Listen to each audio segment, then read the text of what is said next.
রাতের অন্ধকারে দার্জিলিং মেল ছুটে যাচ্ছে নিউ জলপাইগুড়ির দিকে। আমাদের এবারের গন্তব্য পেশক। রাতে দার্জিলিং মেল যে এত জোরে ছোটে, যারা ঘুমায় না তারাই একমাত্র জানে।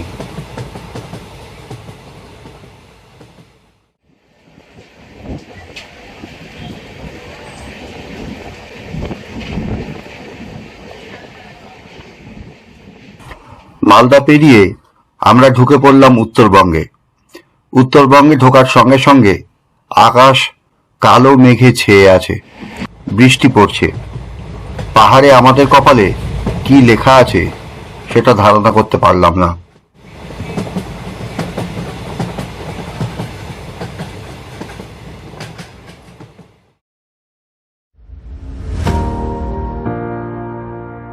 দার্জিলিং মেল সঠিক সময় আমাদের নিউ জলপাইগুড়ি পৌঁছে দিল।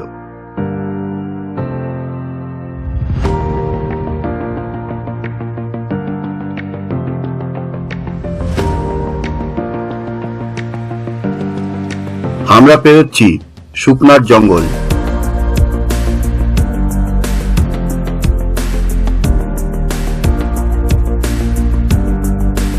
আমরা এখন এলাম রোহিণী বাইপাসের রাস্তায়। এখান থেকেই প্রথম পাহাড়গুলো দৃশ্যমান। পাহাড়ের গায়ে কাঁকড়ার মতো মেঘগুলো আটকে আছে। তিস্তা বাজারে তিস্তার জল রাস্তায় উঠে এসছে। এরকম ঘটনা নাকি সেবক থেকেই হয়ে আছে। সবাই বলছে তিস্তা হাইডেল প্রজেক্টের জন্যই এই অবস্থা। পেশকের রাস্তা তিস্তা বাজার থেকে খুব একটা দূরে নয়, কিন্তু তিস্তা বাজার বন্ধ, তাই আমাদের অনেক ঘুরে পেশক পৌঁছতে হবে। দার্জিলিংয়ের রাস্তায় আমাদের পৌঁছতে হবে জোরবাংলা, সেখান থেকে আমাদের পৌঁছতে হবে পেশক। এই রাস্তাই জোরবাংলা থেকে পেশক গেছে।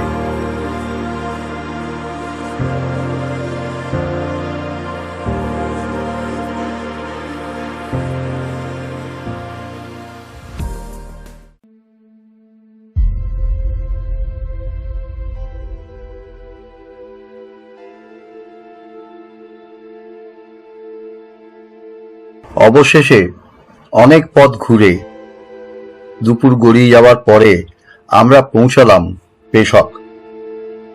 কিন্তু সামনের দৃশ্য দেখে মন জুড়িয়ে গেল।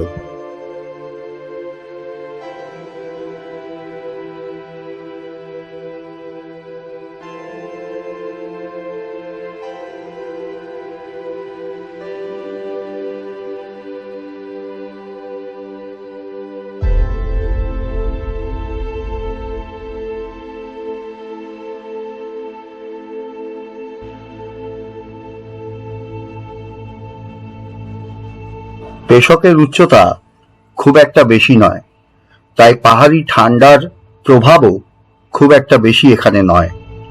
কিন্তু সামনে পাহাড়গুলো পুরো ফাঁকা, তার মাঝখানে কোনো বাধা নেই, তাই প্রবল হাওয়া দিচ্ছে এখানে।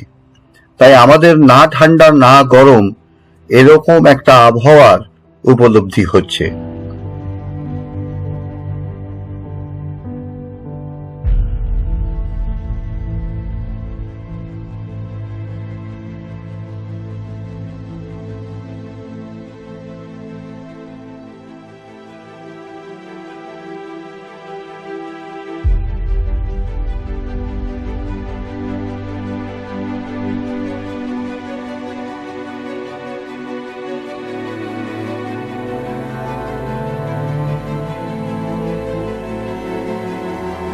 ভয় পেয়েছিলাম, বৃষ্টির ভয়, ধসের ভয়।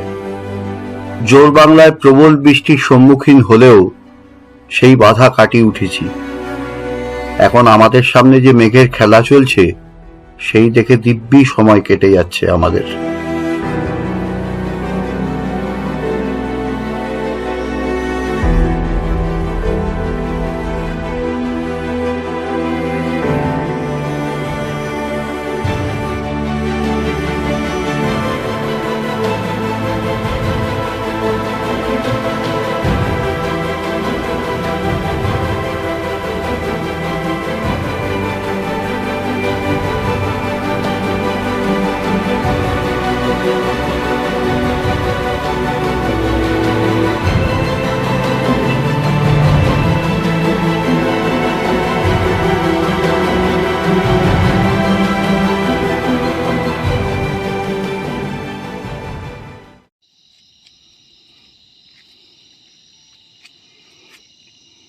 দূরে যে আলোগুলো দেখতে পাচ্ছি ওগুলো কালিম্পং শহর। রাতের অন্ধকারে এরকম জোনাকির মতো আলো দেখা যাচ্ছে। যদিও বৃষ্টির আবহাওয়া, কিন্তু তবুও দূরের পাহাড়টা পরিষ্কার, সেটা দেখতে এখান থেকে খুবই সুন্দর লাগছে।